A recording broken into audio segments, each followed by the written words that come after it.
नमस्कार दोस्तों, स्वागत है आपका आज के मुख्य समाचार में, जिसमें सबसे पहली और बड़ी खबर में आपको बताएंगे कि वैश्विक आतंकवाद का केंद्र है पाकिस्तान। भारत ने किया जोरदार पलटवार। खबर में आगे जिक्र होगा कि बलूचिस्तान मुद्दे पर आरोप लगाकर फंस गया पाकिस्तान। भारत से मिला करारा जवाब, कहा पूरी दुनिया जानती है क्या कुछ कहा है आपको बताएंगे दोस्तों। खबर में आगे जिक्र होगा कि महाकुंभ और सनातन का दुष्प्रचार करने वालों पर सीएम योगी आदित्यनाथ का कड़ा प्रहार, बोले एक दिन पूरी दुनिया भगवा पहनेगी।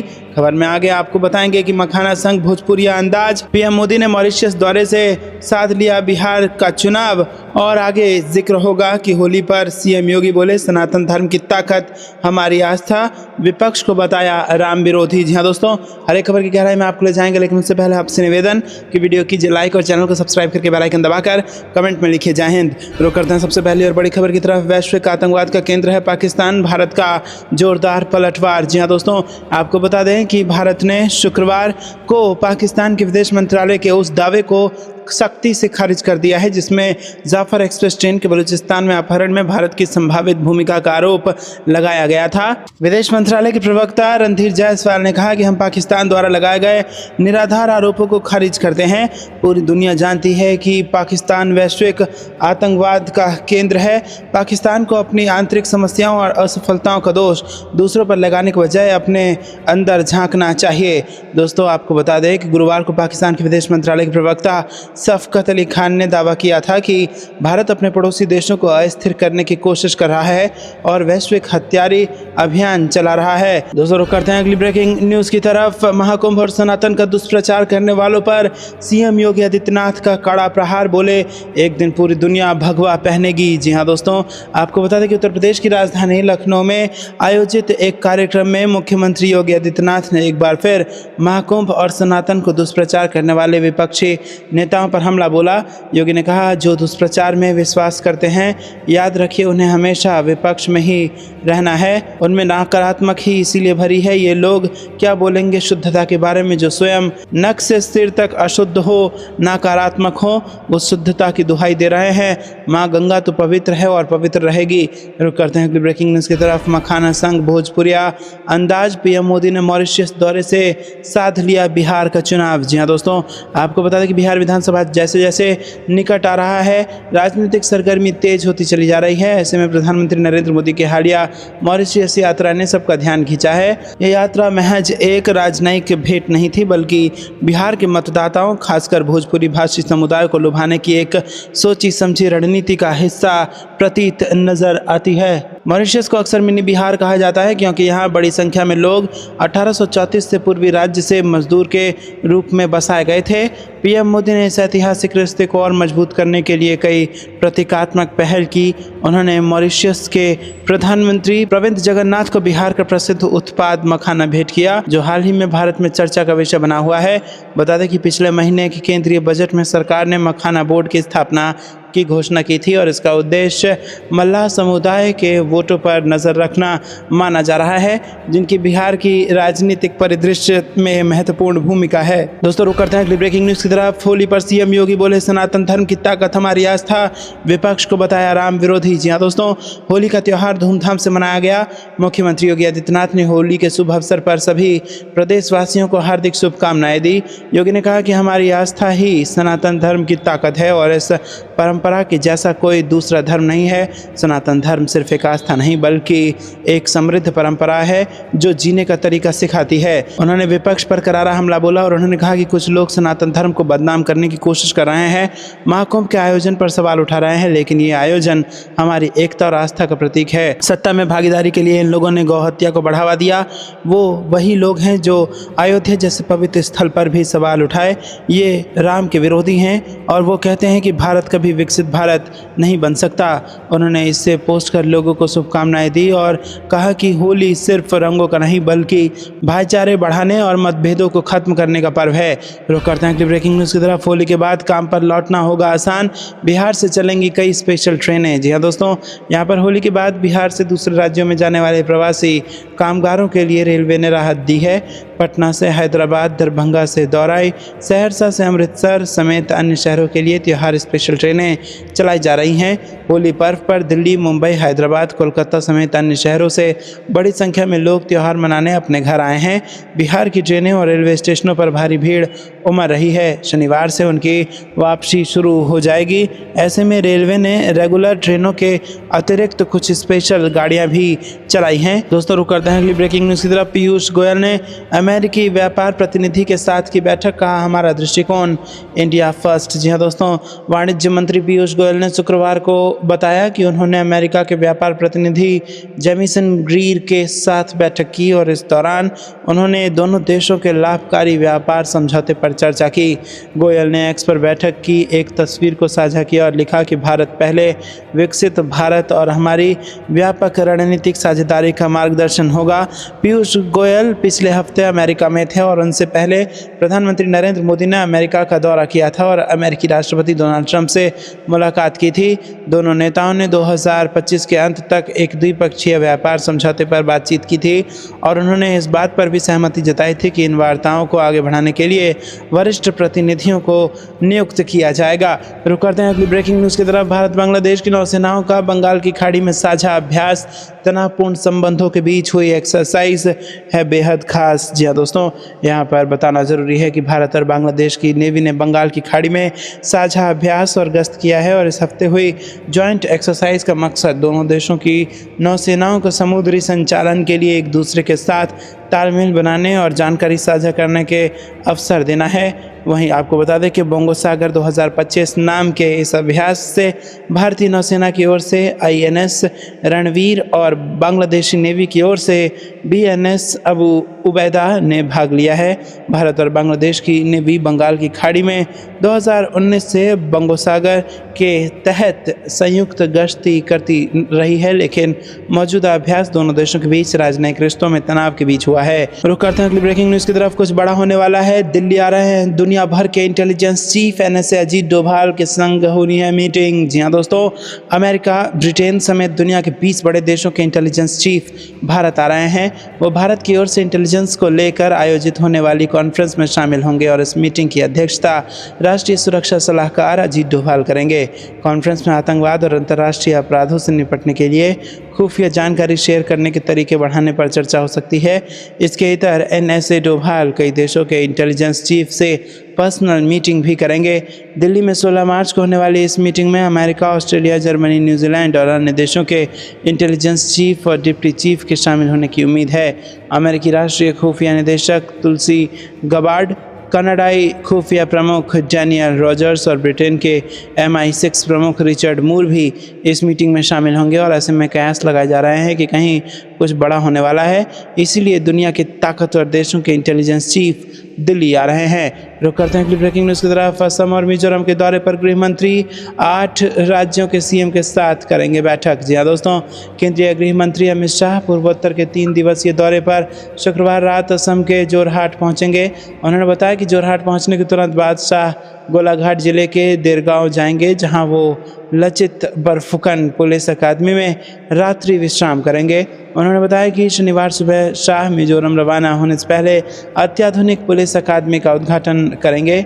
अधिकारियों ने बताया कि मिजोरम में शाह असम राइफल्स कार्यालय को आइजोल से जोखावसांग स्थानांतरित करने के अवसर पर आयोजित समारोह में शामिल होंगे, जो राज्य की राजधानी के लगभग 15 किलोमीटर दूर है। दोस्तों रुक करते हैं अगली ब्रेकिंग न्यूज़ की तरफ। शेख हसीना की बांग्लादेश की प्रधानमंत्री के रूप में होगी वापसी, आवामी लीग नेता के PM मोदी को शुक्रिया कहने से शुरू हुई चर्चा। जी हाँ दोस्तों, बांग्लादेश की प्रधानमंत्री शेख हसीना को सुरक्षा और यात्रा मार्ग देने पर USA आवामी लीग ने भारत सरकार और प्रधानमंत्री नरेंद्र मोदी के प्रति आभार व्यक्त किया है और लीग के उपाध्यक्ष डॉक्टर रब्बी आलम ने बांग्लादेश में चल रहे संकट के बीच आवामी लीग के नेताओं के लिए सुरक्षित यात्रा मार्ग सुनिश्चित करने और उन्हें आश्रय प्रदान करने में प्रधानमंत्री नरेंद्र मोदी और भारत सरकार की भूमिका को स्वीकार किया और भारत के प्रति आभार व्यक्त किया।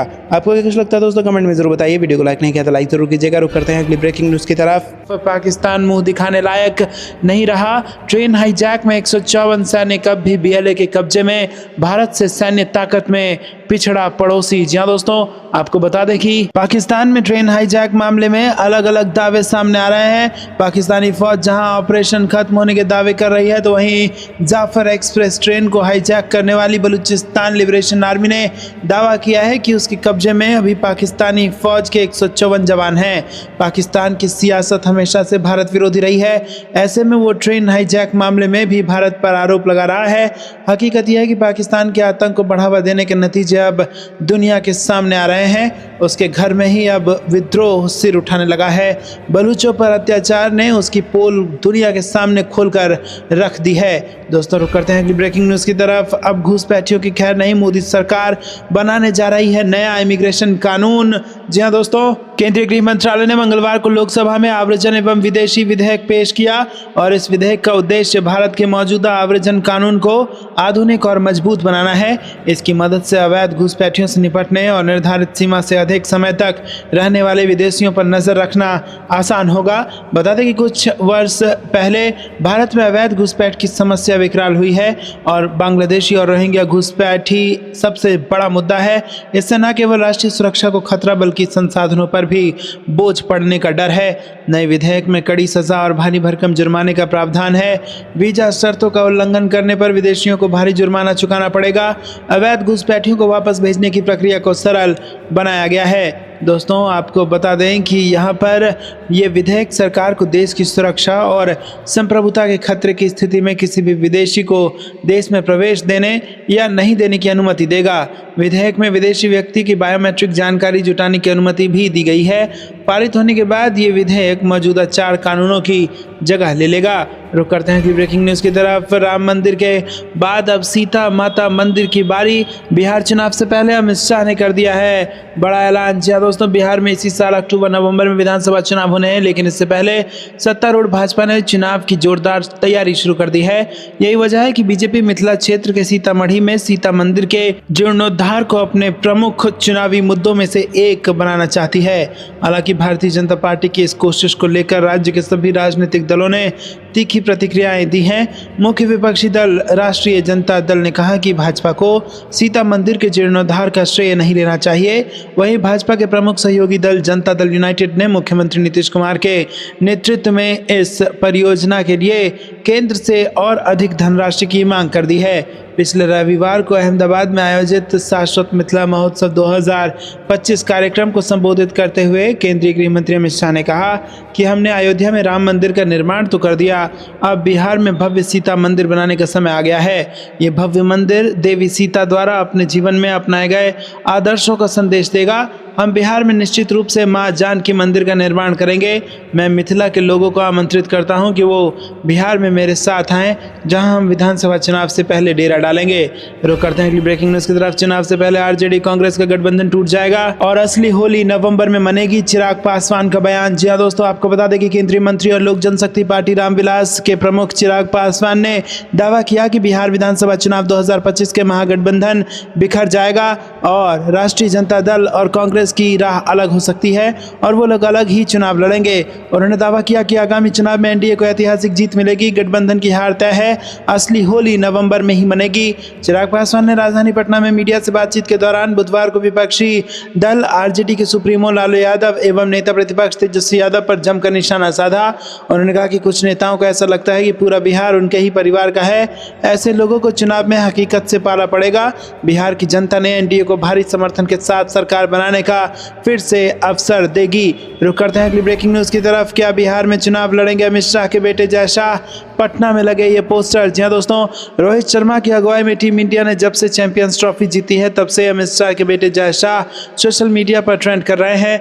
दरअसल जय शाह इस वक्त आईसीसी के चेयरमैन हैं और उनकी लीडरशिप में ही चैंपियंस ट्रॉफी का आयोजन हुआ और उसमें भारत विजयी हुई। इससे पहले जय शाह बीसीसीआई के अध्यक्ष थे और तब भारत ने T20 विश्व कप जीता था। इसको लेकर सोशल मीडिया पर वो छाए हुए हैं और बिहार की राजधानी पटना में भी जय शाह के बड़े बड़े पोस्टर लगाए गए हैं। इन पोस्टरों में लिखा है कि देश की जनता करे पुकार, जय शाह जी राजनीति को करें स्वीकार। इन पोस्टरों से सियासी पारा चढ़ गया है। बता दें कि भारतीय जनता पार्टी युवा मोर्चा के प्रवक्ता कृष्णा सिंह कल्लू ने जय शाह के समर्थन में पोस्टर लगवाए हैं और इन पोस्टरों में लिखा है कि तू कहीं भी जा, जय भी तू, शाह भी तू। आगे लिखा है कि ये शाह बना दिया क्रिकेट को विश्व में शहंशाह, अब आ भी जा राजनीति में, देश को इंतजार है तेरा विश्व गुरु बनाने की, तू आ भी जा, जय भी तू शाह भी तू। अब इन पोस्टर को लेकर लोग कह रहे हैं कि क्या जयशाह को बिहार से चुनाव लड़वाना चाहते हो। रुक करते हैं अगली ब्रेकिंग न्यूज़ की तरफ, जहां पर आपको बता दें कि बिहार में चुनाव से पहले बिहार दिवस पर बीजेपी का बेमिसाल बिहार जश्न, कश्मीर से कन्याकुमारी तक देश देखेगा इस राज्य की संस्कृति। जी हाँ दोस्तों, यहाँ पर बड़ी खबर आ रही है। बिहार में इसी साल विधानसभा चुनाव है, जिसे लेकर सभी राजनीतिक दल ने कमर कस ली है। चुनाव से पहले जनता को अपने पक्ष में करने के लिए बीजेपी ने प्लान सेट कर लिया है और यहाँ पर बिहार चुनाव के मद्देनजर भाजपा के नेतृत्व वाली एनडीए ने देश भर में बिहारी संस्कृति, परंपरा और भावना को प्रदर्शित करने वाली कई कार्यक्रम आयोजित करने की योजना बनाई है। सूत्रों के मुताबिक बिहार दिवस के जश्न के तहत बीजेपी नेतृत्व वाली एनडीए बिहार की संस्कृति को पूरे भारत में प्रदर्शित करेगी। सूत्रों के मुताबिक 22 मार्च से शुरू होने वाले इस कार्यक्रम में जेपी नड्डा, अमित शाह और नीतीश कुमार शामिल होंगे। बिहार दिवस के जश्न के साथ हफ्ते भर चलने वाला कार्यक्रम शुरू होगा। 22 मार्च को बिहार दिवस होता है, जिसके लिए बीजेपी ने कमर कस ली है और सूत्रों के मुताबिक भाजपा अपने सांसदों और मंत्रियों को बिहार और उसकी संस्कृति के सप्ताह भर के जश्न के लिए कश्मीर से कन्याकुमारी तक भेजेगी। सूत्रों के मुताबिक भाजपा के कई शीर्ष नेता इस अवधि के दौरान कार्यक्रम में भाग लेंगे। इसमें बीजेपी के राष्ट्रीय अध्यक्ष जेपी नड्डा और केंद्रीय गृह मंत्री अमित शाह भी शामिल हैं।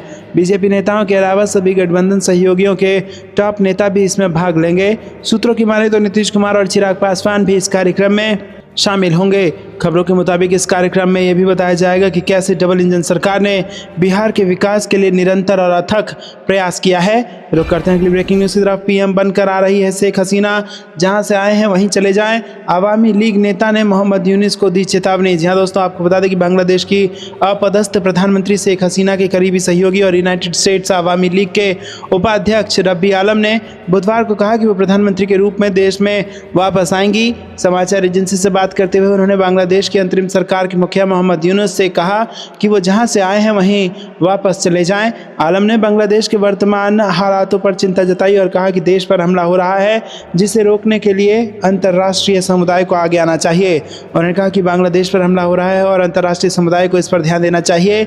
राजनीतिक विद्रोह ठीक है, लेकिन बांग्लादेश में ये तो नहीं हो रहा।